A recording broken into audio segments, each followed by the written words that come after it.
Kung gusto mo nang mag-start na mag-work from home pero hindi mo alam kung saan magsisimula at ayaw mo rin sana munang mag-invest ng mga malalaking bayad sa mga courses, then check out our Revamp Basic Work from Home training program because 399 pesos lang siya and you'd be able to meet different mentors, different services na ino-offer, and at the end of the day, the goal is makahanap ka na ng ano nga ba yung nakalaan sa'yo ng work from home position. Pag nag-enroll ka sa Revamp Basic Work from Home training program namin, dadaan ka sa onboarding, which is online module siya. After that, makaka-attend ka ng live session. Yung live session usually 6 to 10 days siya. Depende sa talino at galing nung batch na hinahandle namin. So first 2 days, basics overview of freelancing. After nun, mamimit nyo yung iba't ibang mentors namin at i-explain namin sa inyo kung ano yung ginagawa namin, paano kami naghahanap ng clients, at ano nga baga yung pinakang core ng aming service or role as a freelancer. So kung narinig nyo na yung media buying, financial virtual assistant, bookkeeping virtual assistant, social media management, Amazon virtual assistant, real estate virtual assistant,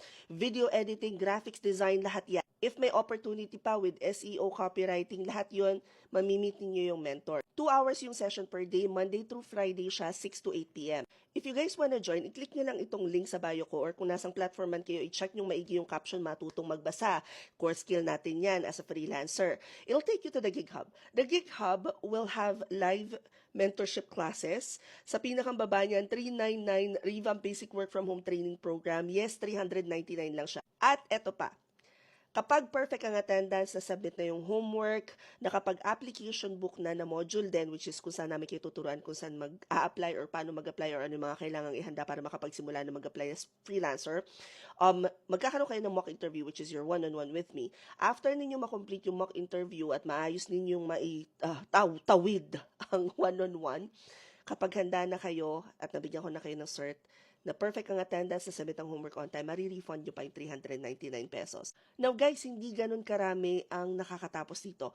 And that's because many people think na ganun kadali na mag-aral kung paano maging freelancer. Pero pag na-expose na sila doon sa homework, tasks, ganyan, bigla na sila nagbaback out. Kagandahan nito, mababa nga yung 399 lang yung binayaran mo versus nagbayad ka ng 2,000, 8,000, kung magkano pa man yung mga klase, only to realize na hindi pala para sa akin ng freelancing.